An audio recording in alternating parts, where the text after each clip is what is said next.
নমস্কার বন্ধুরা, আর জি কুকিং চ্যানেলে আপনাদের সবাইকে স্বাগত। আজকে নিয়ে হাজির হয়ে গেলাম চিড়ের সুস্বাদু পায়েস রেসিপি নিয়ে। তো চলুন শুরু করা যাক। আমি এখানে 100 গ্রাম সরু চিড়ে বা মোটা চিড়ে যেটাই বলেন না কেন, সেই চিড়েটা ভালো করে পরিষ্কার করে নিয়েছি।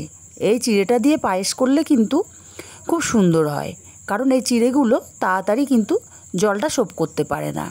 চিড়েগুলো বড় ছাঁকনির মধ্যে দিয়ে আমি চিড়েগুলোকে হাত দিয়ে কষলে কষলে খুব ভালো করে ধুয়ে নেব, যাতে চিড়ের ময়লাগুলো সব চলে যায় আর চিড়ের এক্সট্রা জলটা ঝরে গিয়ে চিড়েগুলো বেশ ঝরঝরে হয়ে যায়।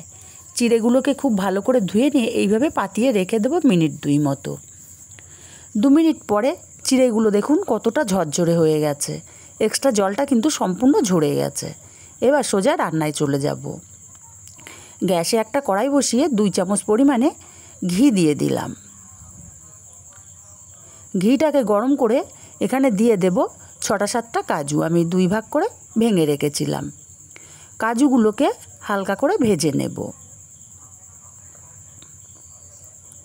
কাজুগুলো দেখুন কালারটা চেঞ্জ হতে শুরু করেছে। এখন আমি এখানে দিয়ে দেব কিছুটা কিশমিশ, কারণ কিশমিশটা কিন্তু ভাজতে বেশি টাইম লাগে না।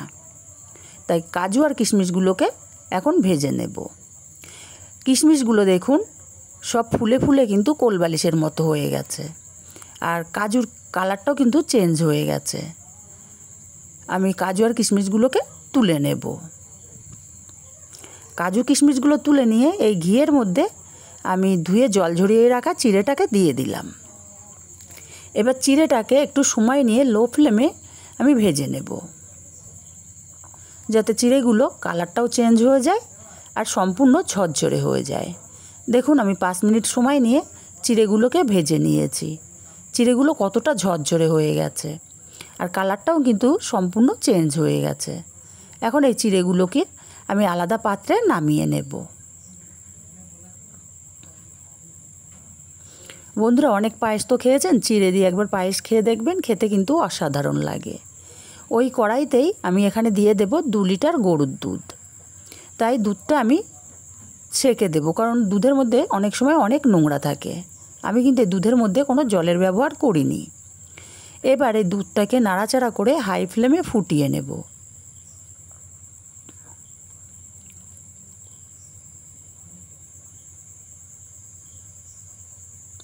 দুধটা ফুটতে শুরু করেছে। আমি 4-5 মিনিট মতো ফুটিয়ে নিয়েছি, দুধটা ফুটতে শুরু করেছে। এবারে আমি এইখানটাতে দিয়ে দেব 2টো মুখ ফাটানো এলাচ। এলাচটা দেওয়ার কারণে কিন্তু পায়েসের থেকে দারুণ একটা ফ্লেভার আসবে। এলাচগুলোকে দিয়ে আমি দুধটাকে আরও কিছুক্ষণ ফুটিয়ে দুধটা অনেকটাই গাঢ় করে নেব। আর দেখুন দুধটা আমি আরও 7 মিনিট মতো ফুটিয়ে নিয়েছি। দুধটা আগের চেয়ে কিন্তু অনেকটাই গাঢ় হয়ে গেছে। আর দুধটা অনবরত নাড়তে হবে যাতে কড়ার নিচে না লেগে যায়। এখন আমি এখানে দিয়ে দেব ভেজে রাখা চিড়েগুলোকে।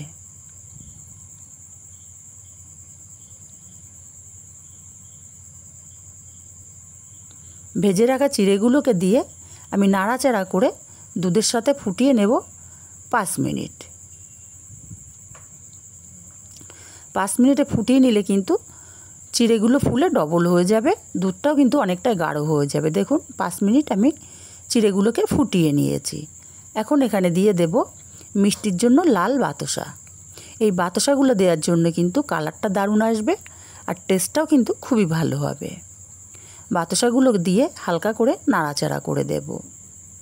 আর দিয়ে দেব এখানে সামান্য একটুখানি লবণ। যারা মিষ্টি জিনিসে লবণ পছন্দ করেন না তারা কিন্তু স্কিপ করতে পারেন, তবে মিষ্টি জিনিসে লবণ দিলে কিন্তু টেস্টটা দারুণভাবে ব্যালেন্স হয়। বাতাসা দিয়ে আর লবণটা দিয়ে আমি আরও 3 মিনিট মতো ফুটিয়ে নেব। 3 মিনিট মতো ফুটিয়ে নিয়ে এখানে ভেজে রাখা কাজু কিশমিশগুলোকে দিয়ে দিলাম। কাজু কিশমিশটা দিয়ে নাড়াচাড়া করে ভালো করে মিশিয়ে আমি গ্যাসটাকে অফ করে দেব, কারণ চিড়ের পায়েস কিন্তু ঠান্ডা হলে খেতে বেশি ভালো লাগে। ঠান্ডা হওয়ার পর আমি আপনাদেরকে দেখাচ্ছি। দেখুন চিড়ের পায়েসটা আমার পুরোপুরি ঠান্ডা হয়ে গেছে, কালারটা কত সুন্দর লাগছে।